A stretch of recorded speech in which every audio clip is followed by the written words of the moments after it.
లూకాసు వార్త 1వ అధ్యాయం 68 నుండి 75 వరకు మనందరం కలిసి చదువుదాం. 67 నుండి చదువుదాం. మరియు అతని తండ్రి జకరియా పరిశుద్ధాత్మ పూర్ణుడై ఇట్లు ప్రవచించెను. ప్రభువైన ఇశ్రాయేలు దేవుడు స్తుతింపబడును గాక. ఆయన తన ప్రజలకు దర్శనమిచ్చి వారికి విమోచన కలుగజేసెను. తన సేవకుడైన దావీదు వంశమునందు మన కొరకు రక్షణ శృంగమును, అనగా మన శత్రువుల నుండి, మనలను ద్వేషించు వారి చేతుల నుండి తప్పించి రక్షణ కలుగజేసెను. దీనిని గూర్చి ఆది నుండి తన పరిశుద్ధ ప్రవక్తల నోట పలికించెను.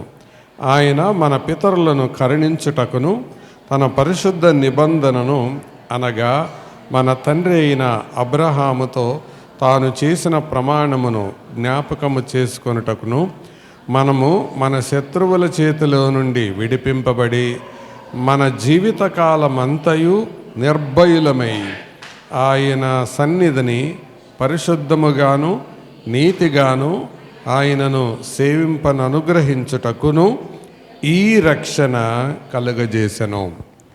చదవబడిన ఈ లేఖనాన్ని దేవుడు మన వినికిడిలో దీవించునుగాక. ప్రభునందు ప్రియులారా, ఇక్కడ యేసు ప్రభు జన్మించడానికి ముందు జకరియా ఆయన ఆత్మపూర్ణుడై ప్రవచించిన ప్రవచనాన్ని మనం 68 నుండి 75 వచనాల వరకు చదువుకున్నాం. చదువుకున్నది సుదీర్ఘమైన వాక్యమైన నేను చిన్న తలంపులు మన ఎదుటున్న కొద్ది సమయంలో మీ మనసులో వేయడానికి ప్రయత్నం చేస్తాను. మొదటి తలంపు ఏంటంటే ది పర్పస్ ఆఫ్ లైఫ్, జీవితం యొక్క ఉద్దేశం చెప్తాను. రెండవదిగా జీవితంలో దేవుడు అనుగ్రహించిన బహుమానం, ద గిఫ్ట్ ఆఫ్ లైఫ్, ఈ రెండు చెప్తాను. మొదటిది ద పర్పస్ ఆఫ్ లైఫ్. జీవితానికి ఒక ఉద్దేశం, గురి ఉండాలి, తప్పకుండా ఉండాలి. గురి లేని బ్రతుకు సహజంగా బరి లేనిదిగా ఉంటుంది. ఎవరైతే గురి లేకుండా బ్రతుకుతారో వారు బరి లేకుండా బ్రతుకుతారు. ఇంకా విచ్చలవిడిగా బ్రతికితే బరి తెగించి బ్రతుకుతారు గురి లేనివారు. కానీ జీవితానికి గురి ఏ రీతిగా ఉండాలో ఈ వచన భాగాలు మనకు నేర్పిస్తున్నాయి. ఏంటి గురి అని అంటే, జీవితానికి గురి ఏంటి అని 75వ వచనం, అనగా ఇది చివరిలో భాగాన్ని నేను చదువుతున్నాను. మనము శత్రువుల చేతి నుండి విడిపించబడి, ఇది మొదటి గురి. దేవుడు మనకు జీవితాన్ని ఇవ్వడానికి గురి ఏంటి అంటే, శత్రువుల చేతిలో నుండి మనం విడిపించబడాలి. రెండవది, మన జీవితకాలమంతయు నిర్భయులమై, అంటే మనం జీవితకాలమంతా భయం లేకుండా ఉండాలి, అంటే నిర్భయులుగా ఉండాలి. మూడవది, ఆయన సన్నిధిని పరిశుద్ధముగాను నీతిగాను ఆయనను సేవించాలి. ఇందులో 3 గురులు కనబడుతున్నాయి, 3 గోల్స్ ఈ ఒక్క వచనంలో. మొదటి గురి, శత్రువుల చేతిలో నుండి మనం విడిపించబడాలి. రెండవ గురి చెప్పండి, జీవితకాలం అంతా నిర్భయంగా బ్రతకాలి. మూడవ గురి, ఆయన సన్నిధిని పరిశుద్ధంగా నీతిగా ఆయన సేవించాలి. అయితే ఇక్కడ ఒక ప్రశ్న, ఇక్కడ గురి, జీవితానికి గురి చెప్పాను. ఆ గురి కూడా ఎంతకాలం వరకనుంది? ఇప్పుడు మనం చదివింది అదే జీవితకాలం అంతా. చాలాసార్లు మనం చేసే పొరపాటు ఏంటంటే, ఆదివారానికి గురి పెట్టుకుంటాం, చర్చికి వచ్చే టైం వరకు గురి పెట్టుకుంటాం. బైబిల్ అలా చెప్పడం లేదు. ఒక గురి దేవుడు మనకు ఏర్పాటు చేశాడు. ఎంతకాలం? జీవితకాలం అంతా గురి కలిగి ఉండాలి. ఎందుకు అంటే, జీవితం అనేది దేవుడిచ్చిన వరం. Life is a gift of God. జీవితం దేవుడు అనుగ్రహించిన వరం. ఈ జీవితాన్ని సవ్యంగా వాడుకోవడం. అందుకే ఒక ఆయన ఇలాగన్నాడు, your past is a waste paper, your present is a news paper, your future is a question paper. So read and write carefully, otherwise your life will be a tissue paper. నీ గత జీవితం waste paper లాంటిది, నీ ప్రస్తుత జీవితం news paper లాంటిది, నీ భవిష్యత్తు జీవితం క్వశ్చన్ పేపర్ లాంటిది. నువ్వు దాన్ని జాగ్రత్తగా ఆలోచించి జవాబులు రాయకపోతే నీ జీవితం టిష్యూ పేపర్ లాంటిది అయిపోద్ది. టిష్యూ పేపర్ అంటే వాడుకొని అవతల పడేయటం. కాబట్టి అలా ఉండకూడదని దేవుని యొక్క ఉద్దేశం.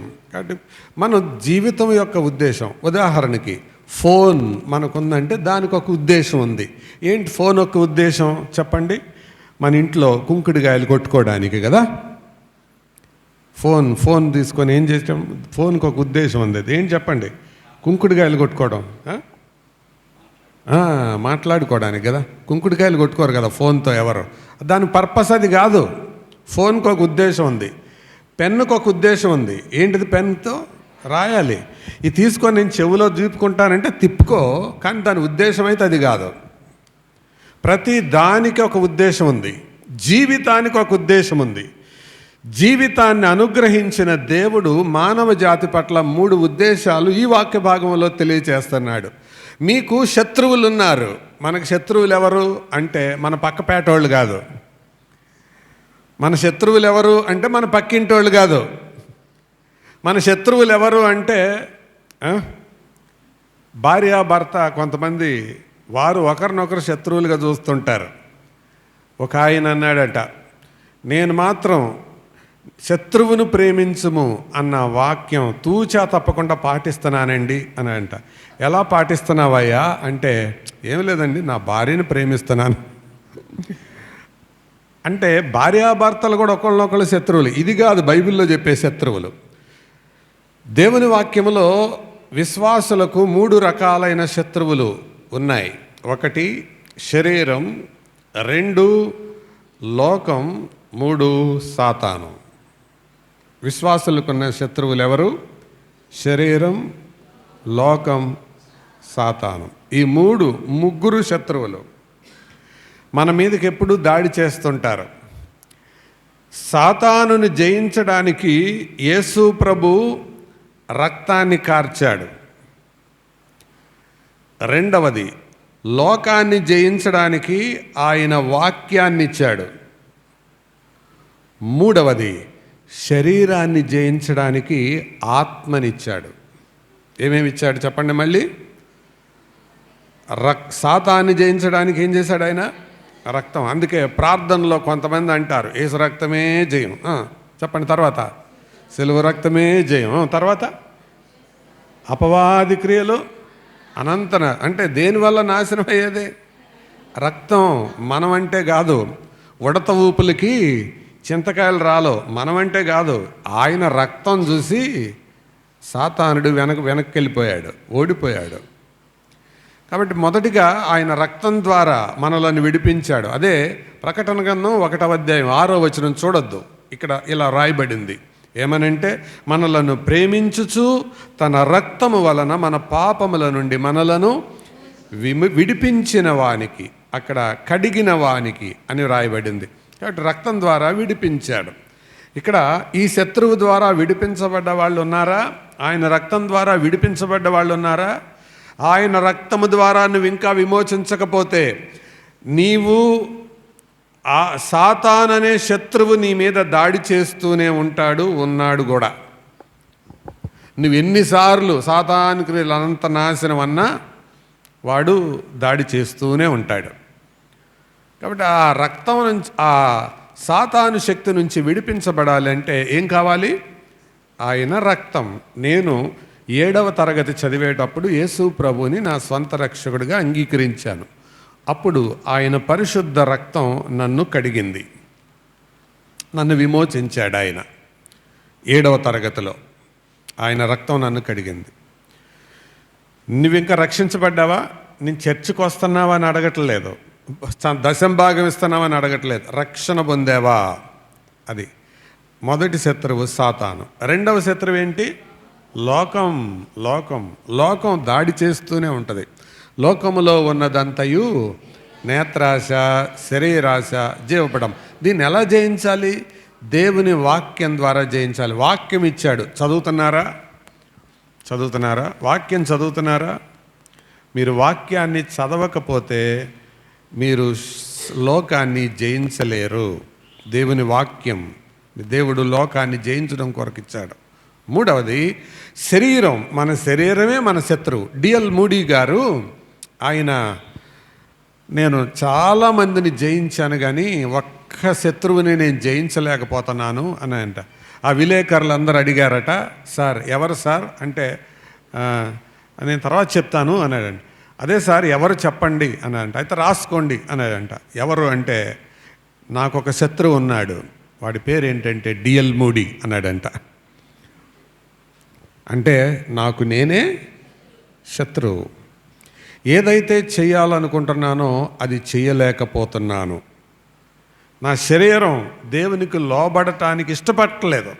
అందుకే కదా శరీర స్వభావము కలవారు దేవునిని సంతోషపరచలేరు. అంటే అది చేయాలనుకుంటాం, చేయలేకపోతాం. అదే వీక్నెస్, అదే బలహీనత. కాబట్టి ఆ శరీరాన్ని జయించడానికి దేవుడేమిచ్చాడు? ఆత్మనిచ్చాడు. ఈ మూడిటిని వాడుకోపోతే నువ్వు ఓడిపోతావు. శత్రువు ఎప్పుడైనా దాడి చేస్తాడు, ఏ టైంలో అయినా దాడి చేయొచ్చు. మా అమ్మ చిన్నతనంలో గుంటూరు జిల్లా వాళ్ళది, నంబూరు అనే ఊరు, ఈత కొడదామని కాలువలోకి దిగిందట. ఆవిడకు 7 సంవత్సరాల వయసులో. దిగేటప్పటికి జలగ పట్టుకుంది ఆవిడ్ని. ఆ జలగని ఆవిడికి తెలియదు. కొడుతుంటే డ్యాన్స్ చేస్తుంది అక్కడే. గబగబా పైకొచ్చి ఏడుస్తూ ఉంటే ఆ దారిని పోయే ఒక ముసలాయన ఆగి, ఏంటి చిన్న ఏడుస్తున్నావు? చిన్న అనేవాళ్ళు. మా అమ్మ మా ఇంట్లో అందరికంటే చిన్నది. అంటే ఏదో తాత అని ఏడుస్తూ ఉంటే, ఎగురుతూ ఉంటే గమనించాడు, జలగ పట్టుకుంది. జలగ అనేది దేనికి సాదృశ్యం అంటే చాలా గట్టిగా పడుతుంది. అందుకే బాగా గట్టిగా పట్టుకునే వాళ్ళు ఏమంటారు? ఏంట్రా ఇటు జలగలాగా పట్టుకున్నాడు అంటారు. ఇంకా ఎందుకు అంటారంటే రెండేపులా పీకుతుంది. అది ఒకవైపు కాదు, 2 వైపులా పీకుతుంది. అందుకే దాని గురించే సొలొమోను సామెతల గ్రంథంలో జలగకు 2 కూతుర్లు ఉన్నారంట. ఏంటిది? అది ఒకవైపు నుంచి ఇమ్ము అనేదే, రెండో వైపు నుంచి కూడా ఇమ్ము. మామూలుగా పేర్లు పెడితే 2 రకాలుగా పెడతారు కదా. ఒకదానికి ప్రైజీ అని పెడితే ఒకదానికి డైసీ అని పెడతారు. ఒక అక్షరం అన్న తేడా ఉంటుంది. ఒక ఆవిడికి సమత అని పెడితే ఇంకొక ఆవిడికి మమత అన్న పెడతారు. 2 ఒక అక్షరం అన్న తేడా ఉంటుంది. కానీ ఈ జలగ కూతుర్లకి పేర్లు మార్చడానికి కుదరలేదు, జ్ఞానికే కుదరలేదు. ఏ జ్ఞాని? సొలొమోని. అందుకు ఇమ్ము అని పెడదామా అని ఒకదానికి పెట్టాడు. రెండో దానికి సొమ్ము అని పెడదాం అనుకున్నాడు. దీని మొఖం సొమ్ము అని పెట్టడం ఏంటని ఏ పేరు మ్యాచ్ అవ్వక మళ్ళీ ఏం పేరే పెట్టాడు. అందుకే ఆయన రాసింది అది, జలగకు ఇమ్ము ఇమ్ము అని కూతుర్లు 2 గలరు. ఇలాగ జలగ 2 వైపులా పట్టి పీకుతుంటే ఆయన ఏం చేయాలి అర్థం కాదు. లాగాడు, రాలా. వెంటనే ఐడియా వచ్చింది. ఐడియా జీవితాన్నే మార్చేస్తుంది అంటారు కదా. అప్పుడు ఆయన సైకిల్కున్న కొడవలు తీసి కోసాడు. కాలు కాదు, జలగనే. తెగిపోయింది. తెగిపోయి కూడా పట్టయితే వదల్లా. లాగాడు, అయినా రాలా. అప్పుడు అర్థమైంది, ఓహో జలగ పట్టు అంటే ఇట్లుంటుందా అని. వెంటనే ఆయన ఏం చేశాడంటే, జేబులో పొగాకుంటే, అపార్థం చేసుకోకండి, విజయవాడ నుండి సుధాకర్ బాబు గారు వచ్చి పొగాకు గురించి చెప్పాడు అని పొద్దుట కొట్టుకెళ్ళారు. అలాగ అపార్థం చేసుకోవడానికి. ఆ పొగాకు రసం నవిలి దాంట్లో ఊశాడు. అప్పుడు వదిలింది. జలగ వదలాలంటే ఏమి పనికొచ్చింది? పొగాకు రసం. అలాగే సాతానుడు మనలను వదిలిపెట్టాలంటే ఏం కావాల్సి వచ్చింది? యేసు రక్తం. ఇది శత్రువు.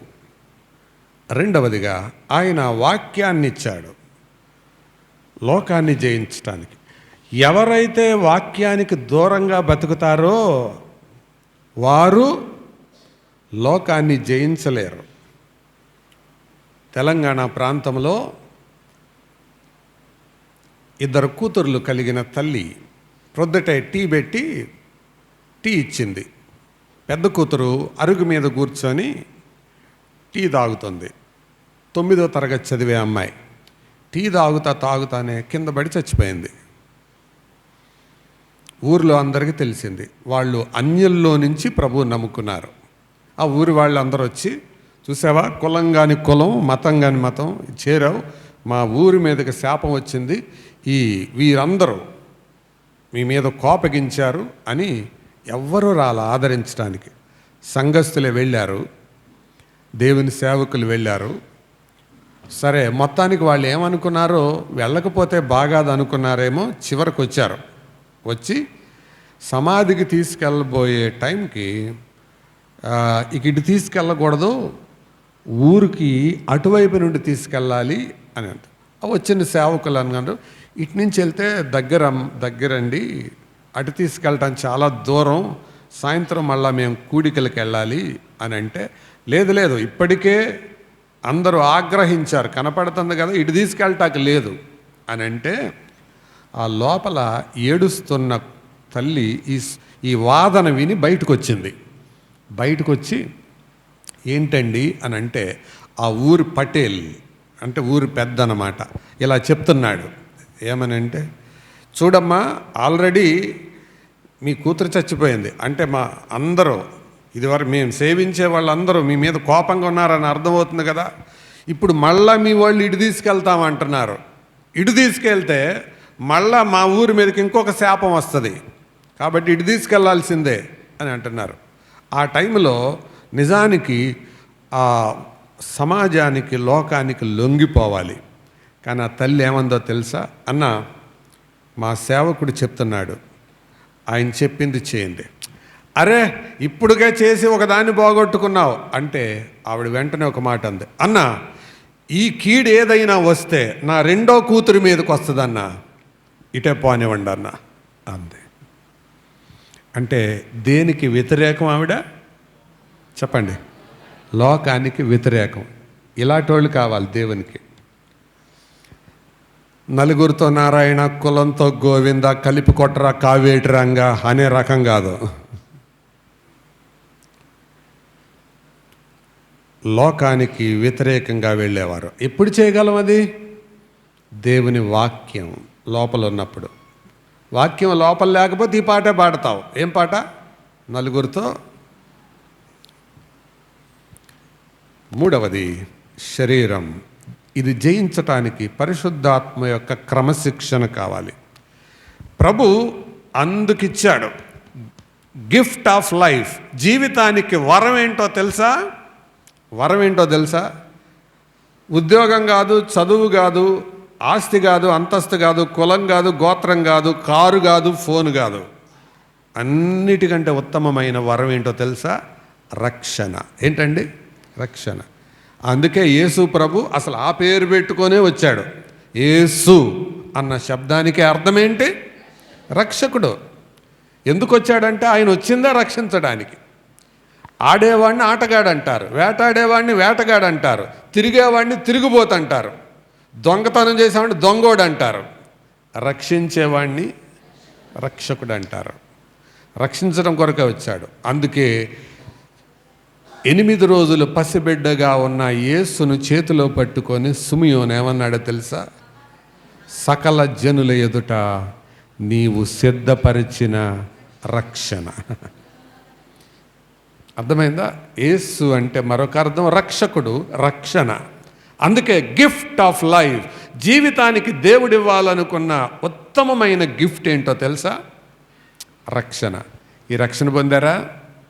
రక్షణ పొందారా? దానికే మరొక పేరు మారు మనస్సు. మారు మనస్సు అంటే అర్థం మారు మనువు కాదు. మారు మనస్సు పొందారా? అది లేకపోతే ఆ విలువ నీకు అర్థం కాలేదు. అందుకే హెబ్రీ గ్రంథకర్త ఏమన్నాడు 2వ అధ్యాయంలో తెలుసా? ఇంత గొప్ప రక్షణ అన్నాడు. ఏమన్నాడు? ఇంత గొప్ప, నిర్లక్ష్యం కాదు, నేను అన్నది చెప్పండి. ఇంత గొప్ప రక్షణ అంటే దాన్ని చెప్పలేకపోతున్నాడు. అదే పేతురుని అడిగితే ఏమన్నాడు? చెప్పనశక్యము మహిమాయుక్తమైన సంతోషం ఈ రక్షణ ద్వారా వచ్చింది అన్నాడు. అంత విలువైన రక్షణ ఇచ్చాడు. అది జీవితంలో ప్రభువు ఇచ్చిన వరం. మనం శత్రువుల చేతిలో నుంచి విడిపించబడాలని, అది మొదటిది. రెండవది గురి ఏం చెప్పాను? నిర్భయంగా ఉండాలి. ఏంటండి? నిర్భయంగా ఎప్పుడు ఉంటాం? దేవుని వాక్యం, దేవుని ఆత్మ మనలో ఉన్నప్పుడు. ఒక ఆయన, నాకు తెలిసిన ఒక ఆయన పోస్ట్ మ్యాన్ ఉండేవాడు. ఒకరోజు గస పెడతా వచ్చాడు. అంటే అప్పుడు మేము ఉండే ప్రాంతానికి మరొక ప్రాంతానికి కొద్దిగా దూరం ఉండేది. ఆ మధ్యలో సమాధుల తోట ఉండేది. అప్పుడు సాయంత్రం 6 అయితే ఎవరు తిరిగేవాళ్ళు కాదు ఆ రోడ్డు మీద. అటు నుంచి వస్తా గస పెట్టుకుంటూ వచ్చి, అమ్మ మంచినీళ్ళు అని. ఏంటండి ఇట్లా చేస్తున్నారు అంటే, సమాధి మీద వస్తుంటే సమాధుల మీద రాకూడదని అనుకున్న, చుట్టూ తిరిగాను, కానీ దగ్గర దారిని ఇటు వచ్చేసాను అన్నాడు. మరి ఎందుకు ఇంత భయపడుతున్నారు అని అంటే, వచ్చే దారిలో తెల్లటి ఆకారం కనపడిందమ్మా, పొడుగాటి జడ వేసుకొని మల్లెపూలు పెట్టుకొని ఎర్రటి కళ్ళు వేసుకొని నా వైపు చూస్తూ, కాళ్ళు, నేను ఎవరో ఆడమనిషి ఏమో అనుకున్నాను, కాళ్ళు ఏమో వెనక్కి తిరిగి ఉన్నాయి. అందుకే రా రా అంటుందంట. ఇక ఈయనకి మామూలుగా ధైర్యంగా ఉండే మనిషి ధైర్యం పోయి ఇక పాట అందుకున్నాడు. అప్పుడు దేవుడే నాకు, అది మామూలుగా పాడతాం కాదు, భయం వేసి పాడాడు. కొంతమంది పాటలు భయం వేసి పాడతారు. మీరు ఎలా పాడారు నాకు తెలియదు, కానీ భయంతో పాడతారు. అలాగా పరిగెత్తుకుంటా ఇక స్పీడ్ పెంచి కళ్ళు మూసుకుంటే దేనికన్నా గుద్దుతాడేమో, ఎందుకంటే సైకిల్ మీద వెళ్ళాలి కదా. స్పీడ్గా తొక్కుంటూ వచ్చి ఇక ఇంటికి వచ్చి ఏమడుగుతున్నాడు? మంచినీళ్ళు అంటున్నాడు. భయం ఎందుకు ఉంటుందో తెలుసా? దేవుడు నీలో లేకపోతే భయం ఉంటుంది. స్మిత్ విగ్గిల్స్వర్త్ అనే దేవుని సేవకుడు సేవ చేసి వచ్చి మంచం మీద పండుకున్నాడంట. ఒంటరిగా గదిలో పండుకుంటే మంచం కింద నుంచి ఎవరో ధనాలను తన్నారు. మంచం మీద ఎగిరి పడ్డాడు. ఒంటరిగా గదిలో పండుకున్నప్పుడు మంచం నుంచి కింద నుంచి ఎవరైనా తంతే ఫస్ట్ పాయింట్ చేసే పని ఏంటి? మీరు చెప్పండి, ఏం చేస్తారు? మనం ఒక్కళ్ళమే ఉన్నాం గదిలో, కింద నుంచి ఎవరో తన్నారు, ఏం చేస్తారు? ప్రార్థన చేస్తారా? పారిపోతారండి. కానీ ఆయన దిగి కిందకెత్తి దుప్పటెత్తి చూశాడు, ఎవరు కనపడలా. మళ్ళీ పండుకున్నాడు, మళ్ళీ తన్నారు, మళ్ళీ ఎగిరిపడ్డాడు. మళ్ళీ ఎగిరిపడి మళ్ళీ లేపి కిందకెళ్ళి చూశాడు. అప్పుడు అర్థమైంది. వెంటనే ఆయన అనుకున్నాడు, ఓ సాతానా, నువ్వా?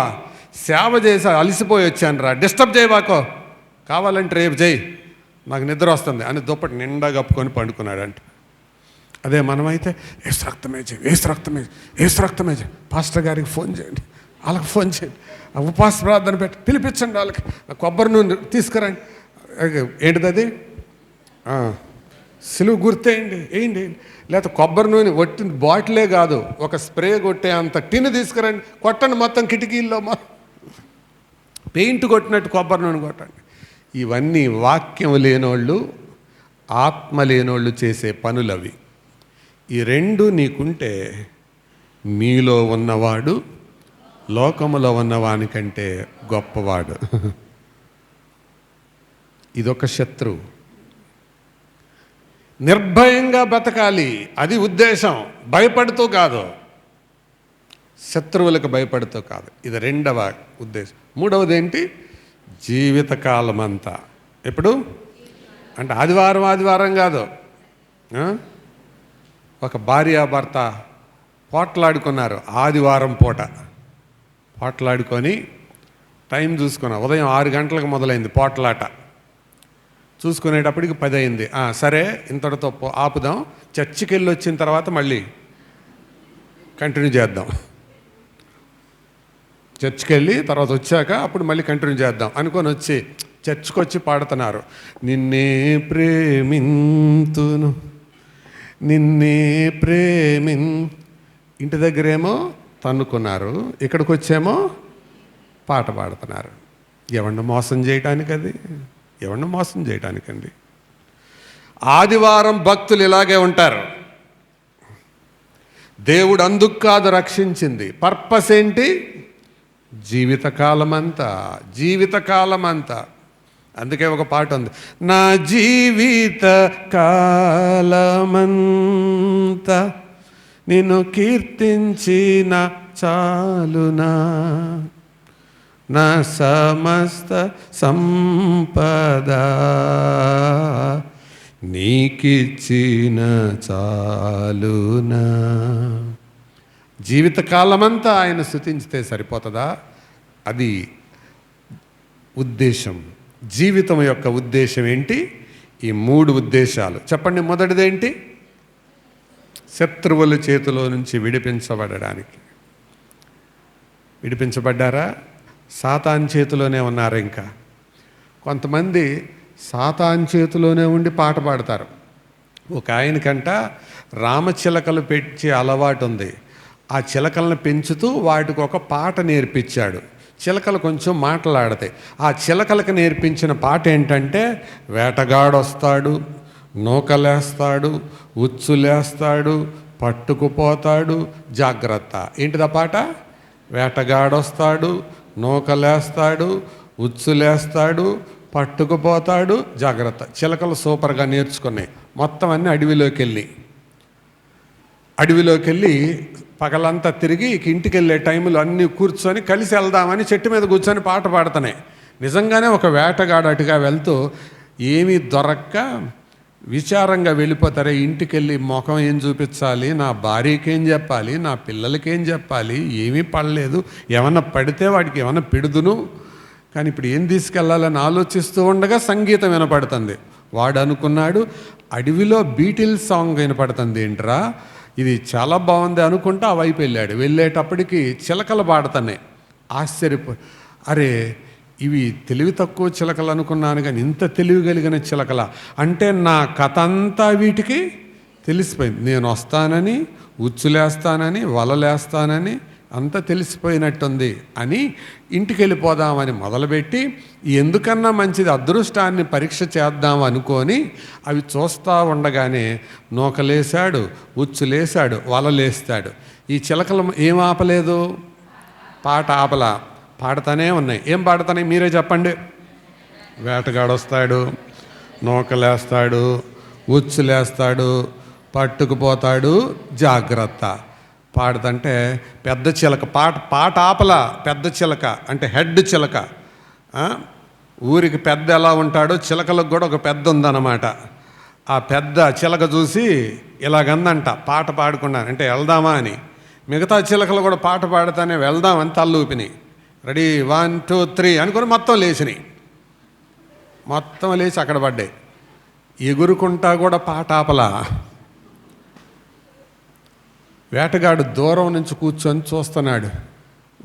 ఒరే ఇవి పాట పాడతంటే తెలివి కలిగిన చిలకలు అనుకున్నాను, కానీ ఎంత తెలివి మాలిన చిలకలు అనుకోలేదు అని వాడు లేచి పొదలసాటు నుంచి లేచి నడుము మీద చేయి పెట్టుకొని సంతోషం తట్టుకోలేక చూస్తున్నాడు. అవన్నీ లోపల వాలి తింటా ఉన్నాయి. తింటా కూడా పాడుతున్నాయి. ఏమని చెప్పండి పర్వాలేదు.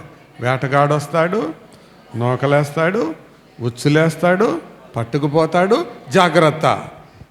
సరే మీ పని ఎట్టుందా అని ఆ వలకేసిన తాడు బలంగా లాగాడాడు. ఇక ఒకదాని ముక్కు, ఒకదాని రెక్క, ఒకదానికి కాలు ఇలా పడ్డాయి. పడి కూడా పాట ఆపలేదండి. దగ్గరకు వచ్చి ఒక్కొక్క దాన్ని తీసి బుట్టలో వేస్తున్నాడు. దేనికి? మార్కెట్కి తీసుకెళ్ళటాక అమ్మటాకి. సైకిల్ మీద వెళ్తా కూడా పాడుతానే ఉన్నాయి. ఏం పాడుతానే? ఇప్పుడు మిమ్మల్ని మీరు నవ్వుతున్నారు కానీ అలాంటి చిలకలు ఎన్ని ఉన్నాయో ఇక్కడ. సాతాన్ చేతిలోనే ఉండి వాడి బానిసత్వంలోనే బతుకుతూ వాడి యొక్క కబంధ హస్తాల్లోనే ఉండి దేవుడే నాకా ఎన్ని పాటలు పాడితే ఆడికేమి? నువ్వు ఉన్నది ఎక్కడ?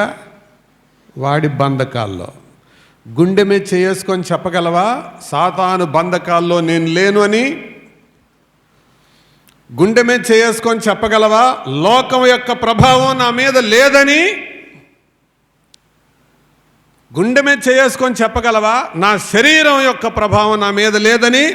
ఇది చెప్పకపోతే నీ బతుకు విలువ నీకే అర్థం కాలేదు, నీ బతుకు గురి అర్థం కాలేదు. ఏదో యాంత్రికంగా జీవిస్తున్నావు, కానీ దేవుని ఉద్దేశం అదైతే కాదు. జీవితానికి ఒక గురి పెట్టాడు. ఏంటా గురి? 3 గురులు. మొదటిది శత్రువుల చేతిలో నుండి విడిపించబడాలి. రెండవది నిర్భయంగా బ్రతకాలి. మూడవది ఆదివారం క్రైస్తవులుగా కాదు, స్పెషల్ మీటింగులు క్రైస్తవులుగా కాదు, అనుదిన జీవితకాలమంతా ఆయనను సేవించాలని. అది కూడా ఎట్లా పడితే అట్లా కాదు. ఎట్లాగుంది? పరిశుద్ధంగాను నీతిగాను. మిమ్మల్ని ఒక మాట అడుగుతాను, నా వైపు తిన్నగా చూసి జవాబు చెప్పండి. మీరందరూ చక్కగా స్నానం చేసి మంచి బట్టలు వేసుకొని వచ్చారు. దీన్ని ఏమంటారంటే పరిశుభ్రత అంటారు. ఎంత పరిశుభ్రంగా లోపల ఉన్నారా? గుండె మీద చేసుకొని చెప్పండి, గుండె ఆగిపోతే నా పుచ్చి కాదు. పైకి కనబడ్డంత పరిశుద్ధంగా లోపలున్నారా అంటే నువ్వు దేవుడి నీకు జీవితాన్ని ఎందుకు ఇచ్చాడో అదే నువ్వు నెరవేర్చట్లేదు.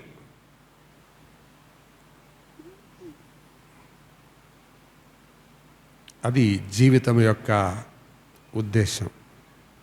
ఏమిచ్చాడు ఆయన?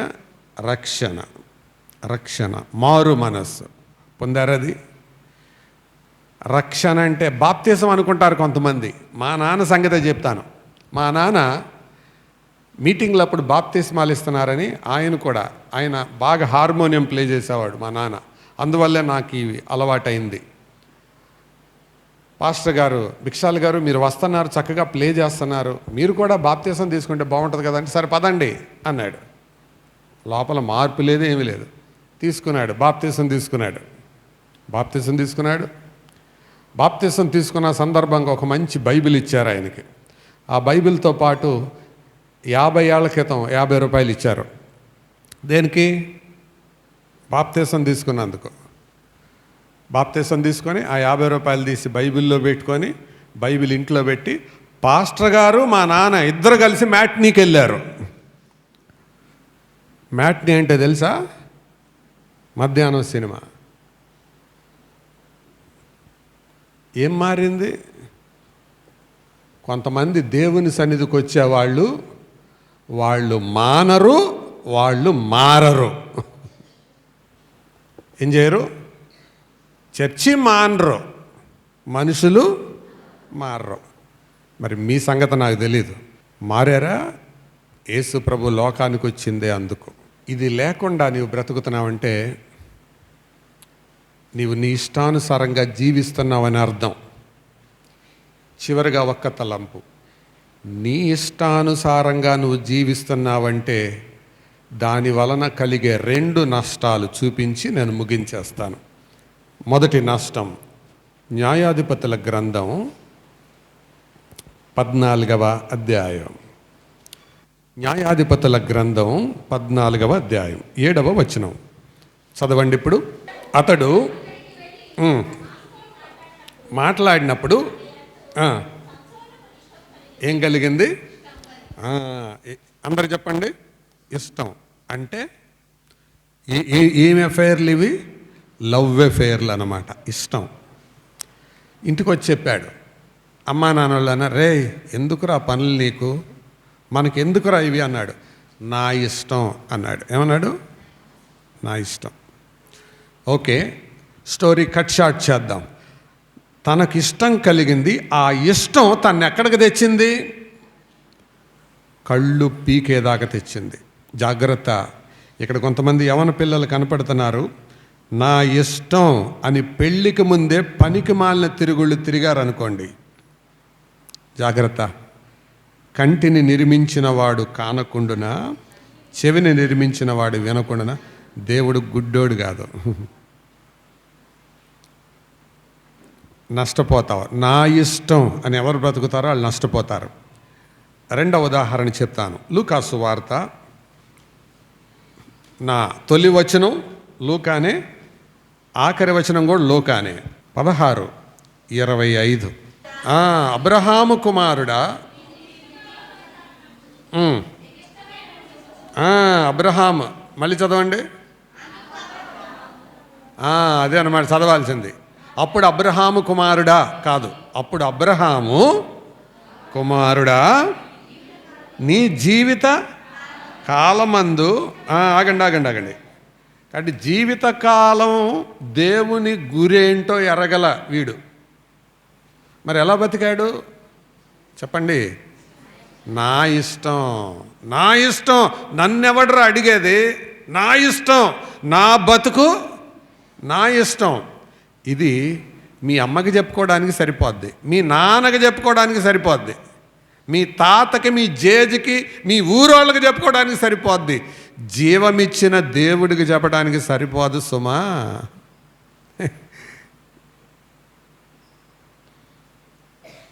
అందుకు అబ్రహాముతో, తండ్రివైన అబ్రహామా అని అంటే ఈ ఏడుపు ఏడిచాడు. అప్పుడు అంటున్నాడు అబ్రహాం, కుమారుడా నువ్వు ఎలా బతికావు? జీవితకాలంలో గురి లేకుండా బతికావు, బరి లేకుండా బతికావు, ఇష్టం వచ్చినట్టు బ్రతికావు. కాబట్టి నీకిష్టమైనట్టు సుఖం అనుభవించావు. ఇష్టం వచ్చినట్టు బతికే వాళ్ళు కష్టమైన స్థలానికి వెళ్తారు. ఇక్కడ ఇష్టం వచ్చినట్టు బతికే వాళ్ళు ఎక్కడికి వెళ్తారు? కష్టమైన స్థలానికి. ఇప్పుడు కష్టపడేవాళ్ళు దేవునికి ఇష్టమైన స్థలానికి వెళ్తారు. అందుకనే హనోకు గురించి అద్భుతమైన మాట రాయబడింది. అతడు కొనిపోబడక మునుపు దేవునికి ఇష్టుడై ఉండెనని సాక్ష్యము పొందాను. ఈ సాక్ష్యం నువ్వు పొందకపోతే జీవితం వేస్ట్. కాబట్టి జీవితం యొక్క గురేంటో చెప్పాను, 3 గురులు. రెండవది, జీవితానికి దేవుడిచ్చిన బహుమానం ఏంటో చెప్పాను. మూడవది, ఆ బహుమానం తీసుకోకుండా నా ఇష్టం అన్నట్లుగా బ్రతికితే నష్టపోయిన 2 వ్యక్తుల్ని చెప్పాడు. పాత నిబంధనలో సంసోను, కొత్త నిబంధనలో ధనవంతుడు. తీర్మానం మీదే.